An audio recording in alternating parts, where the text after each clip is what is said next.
Effie couldn't believe she was in Toronto, next to Sojourn herself. If only her best friends, Hasana and Nad, could be here. But she had promised to video call so they could say hi to Sojourn. And she'd taken loads of photos, particularly of the military dropship Sojourn had sent to collect them. Effie had no idea what kind of call Sojourn had made to get it to them. But then there weren't many other options for an in-person meeting. Arissa didn't quite fit in first class, let alone coach.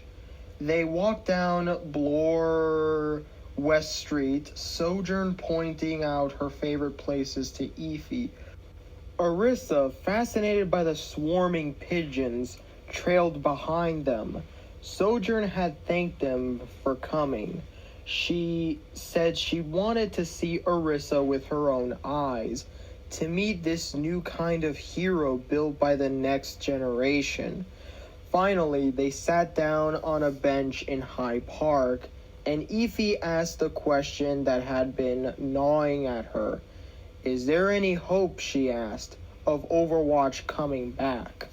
Sojourn looked grim for a moment. I don't think so. I can't even get on a plane without international oversight. But why? Didn't you fight it? The UN's decision to shut you down. You guys are heroes. The world needed you, she frowned. It still needs you. A shadow passed over Sojourn's face, but she smiled in spite of it. Kid, there are many reasons Overwatch went away. I'm not even sure I know them all myself, but she shook her head, then offered Effie a smile. If we inspired you to do what you did for Numbani, then we did something right. You're our legacy, Effie. And your journey is just beginning. You are now a hero, whether you like it or not. You've had a great responsibility dropped on you. Think long and hard about what it means to be a hero, and about what your mission is. That includes you, Arissa. My mission is to defend Numbani, said Arissa from behind them. No one can do it better than me. Sojourn smiled. Sure, then she cocked her head, a twinkle in her eye. Now, how about we get that ice cream you mentioned? Effie powered up the Junie on her work table and stepped back. Her small six-legged junior assistant, or Junie, robots were growing in popularity across Numbani. They could help with most day-to-day tasks, but Effie was hoping this latest experiment would take her creations to the next level. Activate protective barrier. An ephemeral blue shield shimmered into existence, humming slightly. Obviously, the Junie had no gun or an arm cannon, or the countless weapons an enemy might wield, but all the little robots had the hardware necessary to produce a simple energy shield. With this software upgrade, they could put their existing hardware to good use. The shields they produced were smaller than Arissa's protective barrier had been, but still enough to protect civilians, and they should hold up just fine under fire. Effie had managed to squeeze a simplified version of Arissa's battle protocols into the same software upgrade too, so the Junie could effectively evade fire and multitask in the field, alert the proper resources, and aid in evacuations. Excellent, she said, satisfied. What are you doing? Effie wheeled around to find Arissa, her robotic friend, and greatest invention, standing in the doorway, head cocked suspiciously. Arissa, she sputtered, hastily tapping her data pad to deactivate the shield. Nothing, I was just upgrading the Junies, said Arissa, walking slowly into the lab, giving them defense capabilities. As she approached the Junie, it turned in her direction and settled into a combat stance. "You've recycled my old capabilities," said Orisa, incredulous, "and even given it some of my new ones." Although Orisa did not have human facial expressions, Ify knew her well enough to read the hurt in her eyes. "Are you replacing me?" "No, that's not what Ify sighed. "We talked about this, Orisa. There are people outside the city who need our help. The Junies can defend Numbani, My mission is to defend Numbani." She picked up the little junior assistant bot by its leg. "How can I trust these little things to keep the city safe? What about the rest of Nigeria? What about the rest of the world? They also need our help. Keeping them safe will also help us keep Numbani safe. These Idina robots once protected Numbani too, but they weren't strong enough to stop Doomfist." "Of course, but we have to start somewhere. The Junies are already in half the city's homes. They far outnumber the Idina bots the city had before you. Why not make me stronger?" "You can't be everywhere at once, Orisa. Then make me faster." Ify sighed, glancing at the little bot on the table. "At least the Junies didn't inherit your stubbornness." Orisa's head cocked further at that. "Ugh, Orisa, I didn't mean it like that. I'm not trying to... The Junies are simply..." Orisa was already walking away. "Wait!" Ify ran after her, but her friend had already bounded off the balcony and into the street below. "Great," Ify sighed, chewing her lip. "Just great." She was doing what was right. She knew it. But that did not make her feel any less guilty, any less like she was betraying Orisa. At that moment, her datapad pinged, and she glanced at it to see the reminder, "Get groceries," flashing across the screen. "Ugh," Ify groaned.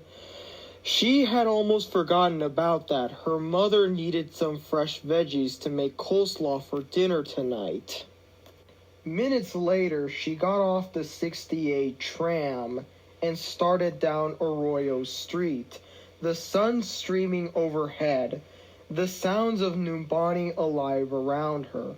Almost a year had passed since she first made Orisa, since they fought beside Lucio to defeat Doomfist, and since she met Sojourn. They successfully kept other threats at bay in the meantime, but worry still ate away at Ify that Doomfist might one day return, and that he might do so when both Ify and Orisa were away. What would Numbani do without its defenders? They couldn't be everywhere at once. They certainly couldn't be in Numbani all the time. It was why she had been programming the Junies' upgrades. She'd done it secretly because Orisa was a little touchy in that regard.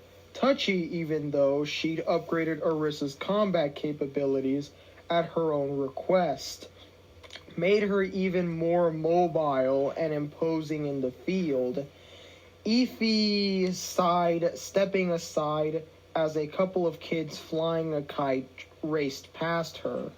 To think that just a year ago she had felt like a parent, watching Orisa's every step, teaching her not to crash through people's homes, because that was the shortest route. Orisa learned fast, and Ify was proud of her. In the time since, they'd only grown closer. Could even tell what the other was thinking. If she was being honest, Orisa had become Ify's best friend. Even though we're disagreeing, but friends disagreed. She couldn't count the number of times she'd had an argument with Hasana and Nod, but they always found their way back to one another. Even when the fight was over, something big like this, she just hoped Orisa would. A shadow fell over her. Effie squinted at the sky, wondering if the trains had come again. 1 minute the sky could be clear, was not a cloud in sight. The next, then she heard the screams. A massive ship filled the sky. Rings of fire sputtering from the gargantuan engines. Null sector, she breathed. Terror crawled down her spine. Null sector was here. In Numbani, she recognized the design of the ship and the warbots from the attack in Paris yesterday, but she had quickly turned off the broadcast in fear. She didn't think the fighting could spill this far, and why would it? Null Sector's creed was all about equality for Omnics, and nowhere were Omnics treated more fairly in Numbani, the city of harmony. Yet here they were. Effie held no illusions that they had come peacefully. Not even a command ship was hovering overhead, ready to wreak havoc on her home. Even as she watched, a hatch yawned open with a pneumatic hiss, and out came multiple drop pods, swooping down onto the city like birds of prey. She ran. The first pods crashed into the streets, and out came the warbots, marching in formation, cannons primed to fire, their metal effigies promising violence. Effie weaved through screaming pedestrians, panicking shopkeepers, dodging their jostling limbs. She had to get home. She had to make it to her lab, where was Orisa. She whipped out her data pad. The first cannon blast went off, deafening in its loudness. The next minute, she saw a building down the street erupt in flames. For a moment, she was back in the airport, ducking from Doomfist's barrage of fire. Her blood roared in her ears as the stink of smoke and fire filled the air. But she saw shapes running out of the burning building. And then she was racing toward them, helping them, hurting them away from danger. A vice grip clamped around Effie's arm, and she looked up to see Mr. Farouk, owner of the local viera-ramos. Tugging at her, he yanked her as though she weighed nothing, and they dived into the alley just as a trio of warbots came marching into sight.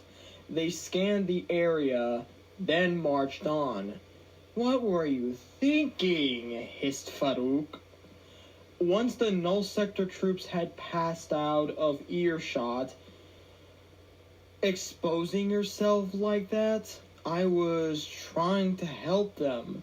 Mr. Farouk shook his head. "You're always trying to help everybody. Just look out for yourself." He glanced around. "Where is Orisa?" "I don't know," said Effie. She noticed then that he had a gash above his left eye, weeping bright red. "You're bleeding." "I ran into one of those monsters," he muttered, wiping absently at the wound. "But I'm fine." But Effie unzipped her bag, reached for her data pad. I'll contact Orisa." At that moment, the ground rocked. Windows rattling as an explosion went off in the distance. "Once we get to safety," hissed Mr. Farouk, we have to get off the streets. Come on." They navigated the labyrinthine streets of downtown Numbani. avoiding clusters of null sector forces until they reached Kofi Aroma, where several people were already huddled. An elderly woman, Ify recognized as Madame Coker, was helped forward by her Junie. "Is it true?" she asked, her eyes wide in fear. "Is null sector there?" "Yes," said Mr. Farouk. "We've seen them." "They took my friend," one of the Omnic patrons said. "Put something on him, a device, but why? What do they want?" "Who the hell knows?" One of the younger survivors shouted. "We shouldn't be talking. We should be barricading the doors and the windows. Quick, quick!" The nearly 24 customers sprang into action, pushing chairs and tables to block the doors and windows. Ify found a corner, wrapping her at her datapad as she desperately tried to contact Arissa, but for some reason she couldn't get through. Come on, she muttered, rebooting her datapad and attempting to ping a nearby satellite. Something was blocking the signal. Mr. Farouk gawked at the holoscreen where the destruction of Numbani was on full display. Even as Ify watched, a skyscraper in the business district went up in flames, billowing a black smoke into the open sky. Several injured humans were scrambling away from the wreckage. The warbots were tearing through the city with no regard for life or property. At this rate, there was no telling how long Numbani had. At that moment, the holoscreen in the cafe went out. A collective grasp through the shop, then every screen in the cramped space, except Ify's datapad, came alive with a broadcast. The Omnic in the message with a vision of terror. An R7000, one of the models most feared during the crisis. He wore a faceplate that looked like a skull, with a synthetic hair waving in the air like snakes. A titanium exoskeleton covered a torso fashioned like human ribs. In one arm he held a staff. "My fellow Omnics," he said, "do not be afraid. This is not war. This is liberation. Since our creation, humans have oppressed us. You lived in fear. That ends now. We will shatter the chains that have held you in servitude.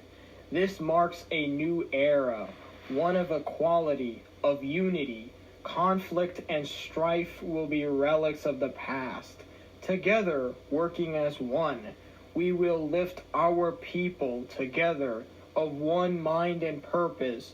We will make this world a paradise. Humans will fight us. Change frightens. Do not betray your fellow Omnics by defending injustice. Join us. Take your place at our side. Only together will our strength manifest. Only as one we will ascend. We welcome you to the Iris." Silence descended upon the shop. A boy began to cry. "I'm scared, Mama," he sobbed, tugging at the hem of his mother's skirt.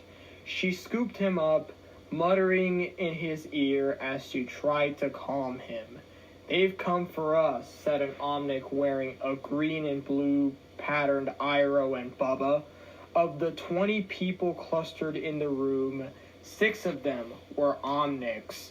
"Any luck at contacting Arissa?" asked Mr. Farouk. "No," said Ify. "I can't get through to anyone, I think. I think Null Sector is jamming the signal." Mr. Farouk looked grim. "They're isolating us. They think we will turn on each other, humans and Omnics." There was a heavy pause as his words settled into the tense air of the cafe. "But that means Null Sector does not know Numbani." An Omnic patron jumped in. We already have unity in Numbani, and it makes us strong. Stronger than Null Sector. Ify gritted her teeth. Their words were hopeful. In the friendly air of Mr. Farouk's coffee shop, but no one could say how the rest of the city was faring. Null Sector was isolating them. It was a brilliant strategy, one she would have appreciated if the tables were turned. This was no haphazard attack like Doomfist's had been, intended to sow chaos and discord. To ensure the strongest rose to the challenge, no, this was carefully plotted. The bombardment rolled out in stages with little chance for the people of Numbani to regroup or defend themselves. Ify looked over at the Junie in Madame Coker's arms. Maybe the people didn't need to defend themselves.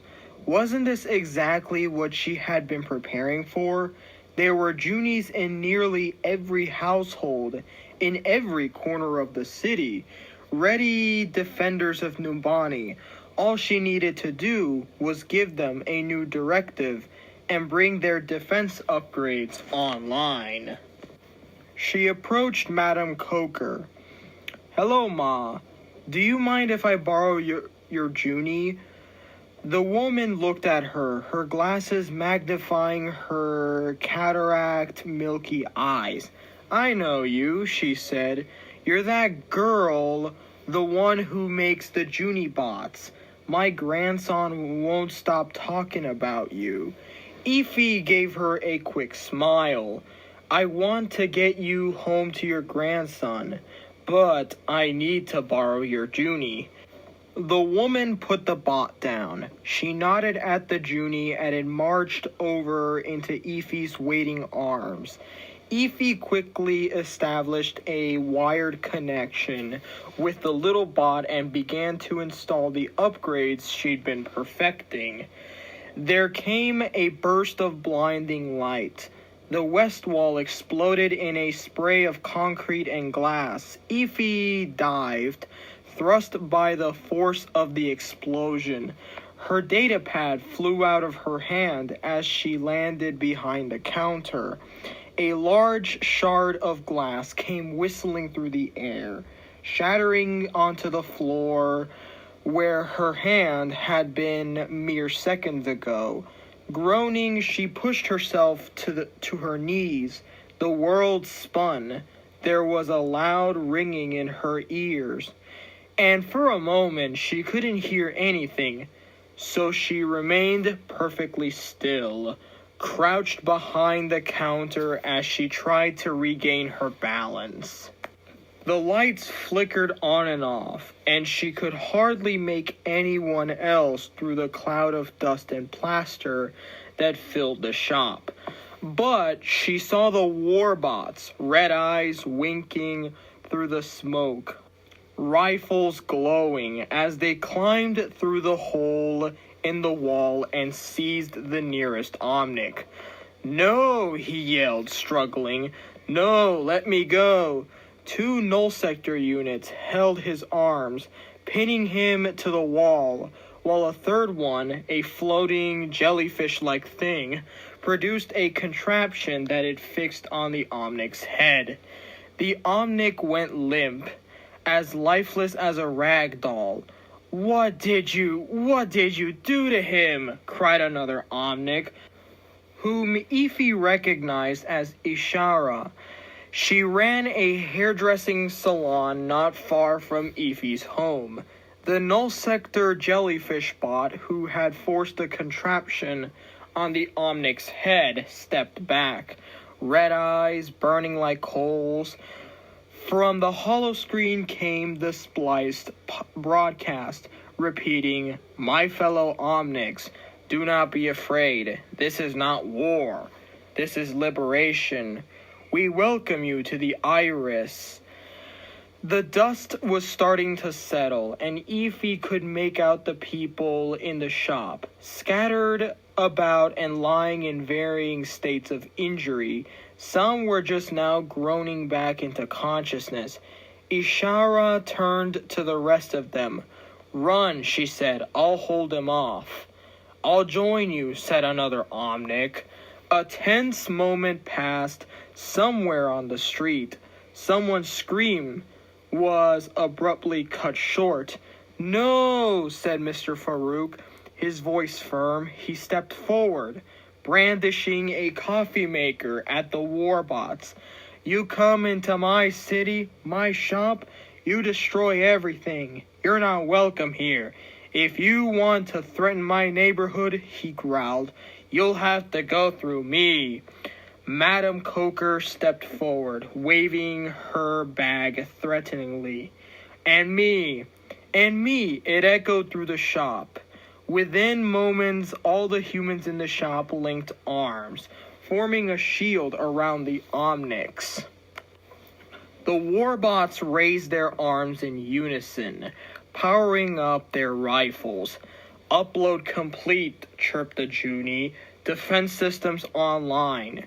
Efi scrambled over to it and disconnected her datapad. "Neutralize the threats," she screamed. "The warbots." The Junie sprang into action.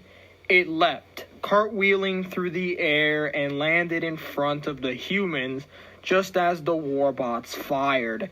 A blue energy shield shimmered into existence, absorbing their fire. The crowd stood where they'd gathered, frozen in surprise. "Go," Efi yelled at them, scrambling over the counter. "Go, go, go." They poured out of the shop. Efi helped Madame Coker, who couldn't find her walking stick.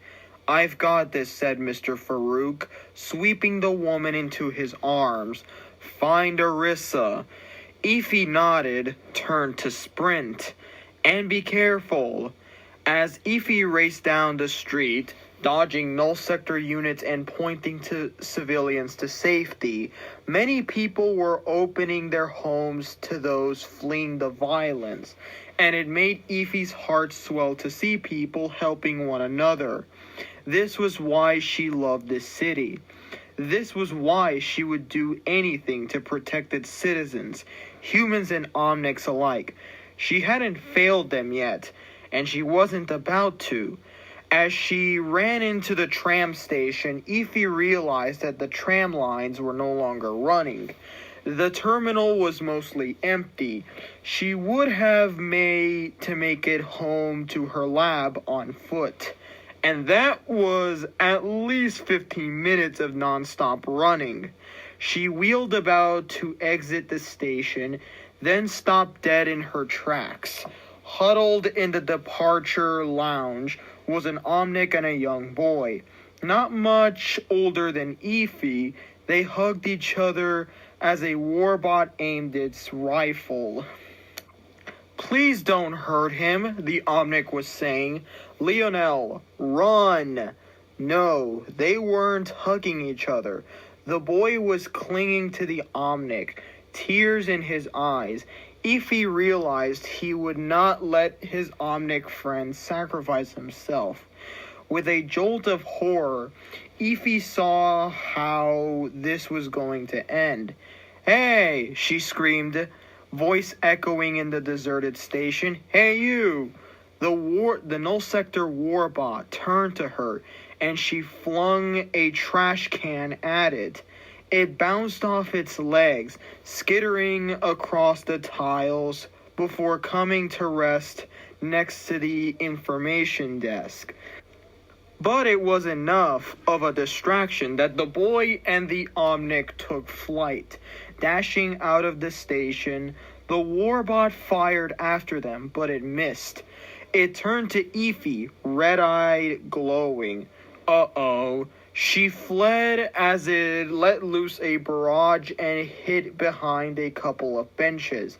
It didn't stop firing, and Efi could hear the telltale clunk of machinery as it marched toward her. Panicked, Ify covered her head, glancing at the exit as she contemplated making a run for it. Except there was nothing but open space before her, and there would be no dodging the warbot's fire. Silence. Had it stopped to reload? It didn't matter. This was her chance. Just as Ify stood up to bolt, something dropped in front of her with a clang. The warbot, a gaping hole blown into the back of its head.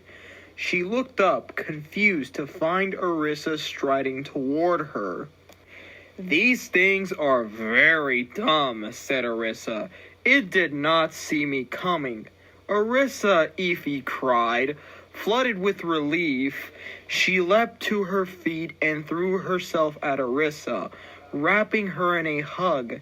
"I didn't know if I was going to make it out of here. Where have you been? I tried to reach you." "I have been exterminating these null sector insects," said Orisa, "but there are too many of them." "Exactly. I tried bringing the Junie's defense systems online, and Ify realized that Orisa was likely still sensitive about the Junies and tried to backpedal. To help, I figured the more forces we have defending Numbani, the better. But Null Sector has control of every network in the city and... Right, what do we do next?" Ify paused. You're not mad about the Junies?" Orisa shrugged. "My mission is to defend Numbani. So far as I can do that, I don't mind the occasional help." Ify tried not to smile. It was not quite the same thing. If the Junies could defend Numbani, then Orisa would not be needed here, and she would be free to broaden their efforts, but it was progress enough. Besides, they didn't have much time to go over the details. They had work to do, and little time in which to do it. They could argue later. "We need to get back to the lab from there. I should be able to remotely bypass whatever jamming program Null Sector is using and activate the defense systems simultaneously." Orisa nodded. "Let's go." Ify kept close to Orisa as they jogged through the city. The streets around the tram station were deserted, which meant the fighting was closer to the city center. Sure enough, they soon came upon Null Sector units firing at a group of Omnics who huddled behind the ruin of a car. Orisa charged, bounding at them in 2 great leaps. She landed smack in the middle of their formation and spun her energy javelin, pushing them back. Confusion spread through the Null Sector bots as they turned to face Orisa. The Omnics still remained behind the car, and Ify wondered why they weren't making a run for it now that Null Sector was otherwise occupied. The reason became apparent, very apparent, as she raced toward them. An Omnic was lying half buried beneath rubble. The rubble in question was a particularly large chunk of concrete with a metal bar sticking out of it. "She's trapped," said another Omnic, who looked to be her husband. "Please help us." Together they grabbed the metal bar and began to pull. But the block was heavy, and all their straining didn't move it even an inch. A shadow fell over them as Orisa appeared. She peeled away the bar as though it were nothing, but Paper and the Omnic crawled into the arms of her husband. "Get home," Ify told them, "and stay indoors." They continued through the city, Ify directing civilians to safety, while Orisa is laying waste to the Null Sector forces they encountered. Therefore, their progress was painfully slow. 20 minutes, 40 minutes, An hour ticked by. They came across groups of civic defense locked in battle with Null Sector, who hailed down Orisa for help. Their forces were engaged all over the city, but they were spread too thin. Ify assured them that more help was on the way. She needed to get back to her lab to execute an instant citywide upgrade of the Junies, but Orisa couldn't turn away from those who needed her help, and many people needed her help. Ify still hadn't heard from her parents, her cousins, her friends. In every desperate phase they passed, she thought of those she loved. Was hit with a fresh wave of urgency to get home. She was trying to be strong, too focused on the task at hand. But in truth, she was worried.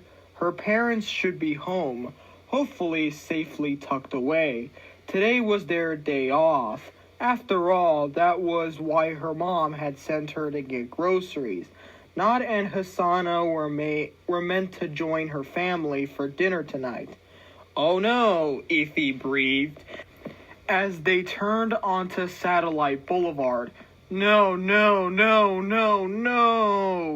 The remains of a collapsed building lay smoldering in the street, blocking the way. Hundreds, perhaps thousands of citizens milled about, pulling people out of the wreckage. Many were horribly injured, with more able-bodied citizens carting them away to safety. Ify was discouraged to see very few Omnics among the crowd. On the massive ruined holoscreen to her left, Null Sector's message flickered on and off, the gravelly voice stuttering through the air as the mystery Omnic delivered his propaganda speech. "We can go through Ikeja," said Orisa. "That will take an hour. We won't get there fast enough." "What if I carry you?" "I can run faster. I have 4 feet." "We don't have time," Ify yelled, giving in to a sudden burst of anger. "You'll still have to fight through hundreds, even thousands of warbots to get home. There's just too many of them for us. At this rate, the city will be overrun in an hour, maybe less. Every second we're not in the lab is one where more Omnics are captured, where more humans die. The city is coming to a tipping point. I know you can hear the civic defense channels, Orisa, and we met some of them. You know they're overwhelmed. I'm overwhelmed."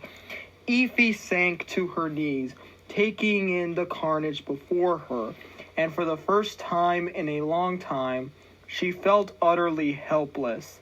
Tears stung her eyes. She saw in the chaos a reflection of Doomfist's attack on the Numbani airport. She had felt energized then. Even in her terror, she could fix it.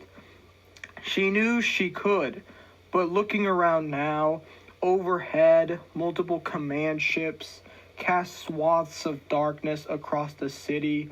A titan in the distance swiped at a building with its massive robotic arm, and closer, just yards away, was a child covered in concrete dust, weeping and alone. The desperation in her voice sent a knife of anguish through Ify's heart. Why was Null Sector here? Why? The Omnics here were happy, were equal. There was no fight for Null Sector Numbani, no wrongs to right. They were setting the city on its side. For what? They had coordinated this attack with precision, outwitted even her. What could their goal be? Orisa placed a hand on her shoulder. "Ify," she said, "what do we do?" An explosion rocked the street as a car went up in flames. "I don't know." It was an admission of defeat. "You are Ify Oladele," said Orisa, "the hero of Numbani. Our mission is to protect this city. No one can do it better than us. Ify gave a singular bark of dry laughter. No, Orisa, I built a hero to protect Numbani. Without my lab, my technology, I can't stop villains, killers. Useless. I'm just totally useless. No, said Orisa, gently but firmly. You are the furthest thing from useless. You are smart. You made me. You defeated Doomfist. I have not seen a problem too big for you to tackle. So think, Ify. Think. Ify looked into Orisa's eyes, managing a sad smile. If this was the end of their road, she was glad to have her friend by her side. She thought back to how she made Orisa, the endless months of programming and debugging to make her so wonderful, strong, smart, curious, tough, resistant to hacking, unlike the Junies, she cried, leaping to her feet. A virus. I can make a virus to infect the Junies. Orisa cocked her head. I am not sure I understand. You remember when the Junies contracted malware a couple weeks after Unity Day, and I had to recall the orders to debug them. I can reconfigure the defense upgrade to act as viruses, so every upgraded Junie that comes close with another Junie automatically overrides the firmware and spreads the upgrade, she frowned. But they would have to be on the same network. Ify groaned. She had built that failsafe after the Junies contracted the first virus, to prevent such a thing from happening in the future. Even if a Junie got infected, it couldn't pass the infection on to the other Junies unless they were sharing the same network. Now that very failsafe was going to hamper her. Of course it's not that easy, she muttered. What? Said Orisa as she laid waste to another warbot. It went flying, parts scattering in the wind. Nothing, said Ify, rubbing her hands together. I know what to do. She went to work, extracting the old virus the Junies had contracted and splicing useful bits of code with the defensive upgrades, simultaneously running several processes to turn her datapad into a temporary network provider. Are you going to be long? Asked Orisa after she engaged her fusion driver and decimated an approaching flank of warbots. We can't stay here. Done, said Ify. There were nearly 300 Junies in range now, marked as red dots on her screen. As she clicked activate, the Junie nearest her got infected. It had been herding its owner out of the line of fire, but now it froze, then dropped into combat stance as it produced an energy shield. James Jr., the owner asked. Everyone, yelled Ify, climbing onto the hood of the car. Hey, it's her, someone shouted. It's Ify Oladele. Everyone who has a Junie, bring them close, said Ify. I've upgraded them so they can fight, so they can defend you, defend us. A ripple of excitement, no hope passed through the crowd as more Junies connected to the network. The upgrade spread faster and faster like, a virus. And when Ify glanced down at her screen a second time, it burned green. She smiled. Give the order, she screamed. Tell your Junies to fight for Numbani. All around her, the citizens of Numbani gave a chorus of orders, and then the Junies were charging at Null Sector, attacking the warbots in overwhelming numbers. It reminded of Effie of the time she forgot her sandwich on the kitchen counter, returning later to see an army of ants swarming it, breaking it into little pieces. Orisa gave a whoop of joy as she seized a warbot by the feet, and then proceeded to use it as a bludgeon, sweeping the streets of other warbots and sending them flying. Effie ducked as an errant blast of energy whistled past her ear, and when she turned, she saw a Junie launch itself at the offending warbot, arms ablur as it dismantled it to bits. A great cheer went up, and Effie turned to see civic defense pouring into the street. Satellite Boulevard had become the crux of the invasion. Energized, she returned to evacuating as many civilians as she could. The battle wore on, but eventually the warbots had been cleared, dismantled into so much machinery. Orisa led the Junies as they worked with civic defense forces to expand their perimeter, as well as the number of Junies fighting for the city. "Numbani," someone cried. "Numbani." One by one, the survivors took up the chant. Effie, sweaty, exhausted, but thrilled, joined in, screaming at the top of her lungs until her voice grew hoarse. Then she settled on a large piece of rubble, watching the crowd. Orisa returned to her sometime later. "What?" she asked, seeing the look on Effie's face. "Nothing," she said. "It's just there are no reinforcements. Have we really defeated Null Sector?" Orisa moved her huge shoulders as she shrugged. "Do you even want reinforcements?" "I don't. No, of course I don't. I mean, I don't mind." Orisa was still clutching the severed arm of a warbot. "I was made to protect, and I will. But this is a victory, Effie. We won. Numbani won. Don't look a gift machine in the mouth." "I think you mean a gift horse, Orisa." Effie plumped up her pillows for the umpteenth time, then collapsed back onto them. She tossed, searching for a comfortable position. She pulled up the covers, then threw them off, sitting up in frustration.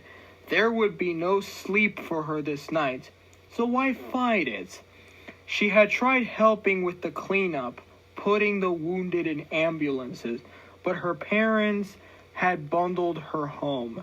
She was nearly 13 now, yet they still treated her like a child. But she knew it was because they cared. Her mother had fought tears as she crushed her in a hug, and Effie knew that they had thought the worst. Effie reached for the remote on her nightstand and flicked on the TV.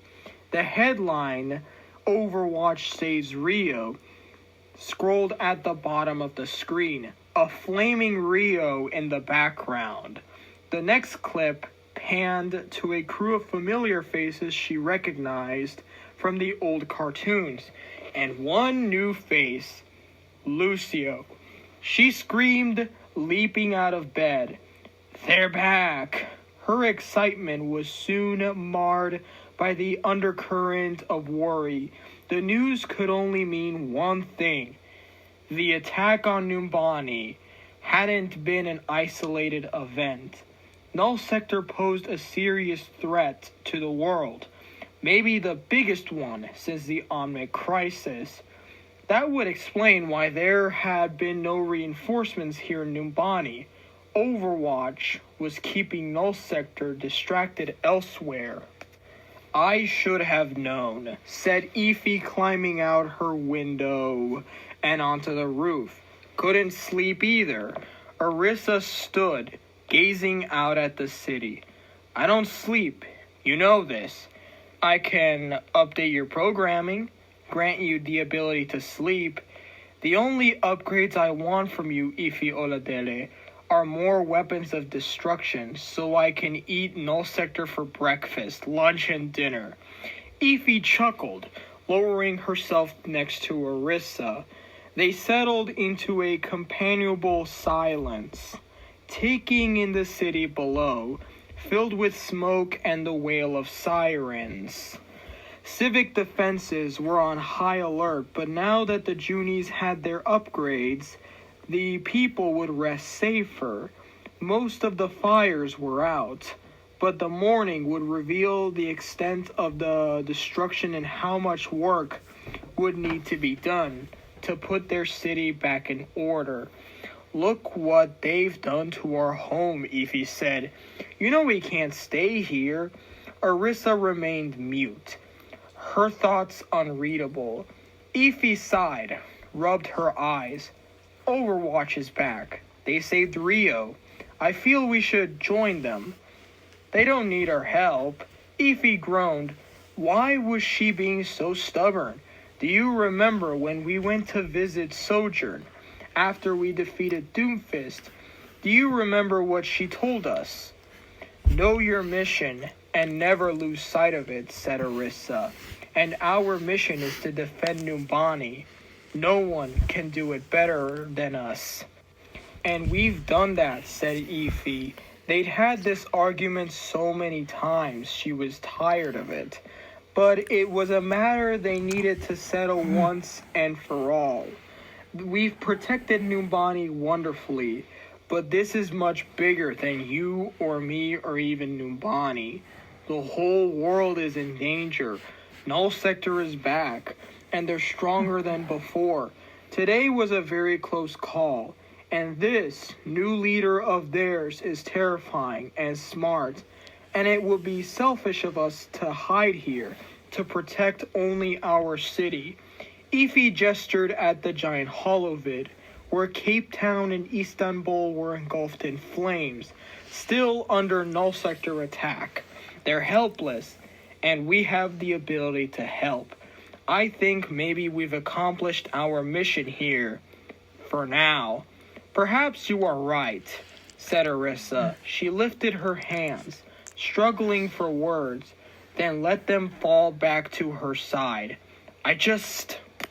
Ifi shuffled closer to her, placed a hand on her shoulder. You're worried about Numbani, and I love that about you. But they will be safe. Every household has a Junie, and I built their defense systems out of information gleaned from your many battles. They are more than capable of defending the city in your absence. You mean those little clones of me? You're incomparable, Orisa. You know that. Think of the Junies as your little soldiers, and you are their commander. Orisa was silent a moment. That I am, she said, amusement in her voice. I am one of a kind. Ifi glanced at her. Not to mention, said Orisa, they do not have my blistering wit. Ifi laughed. Or your shining personality.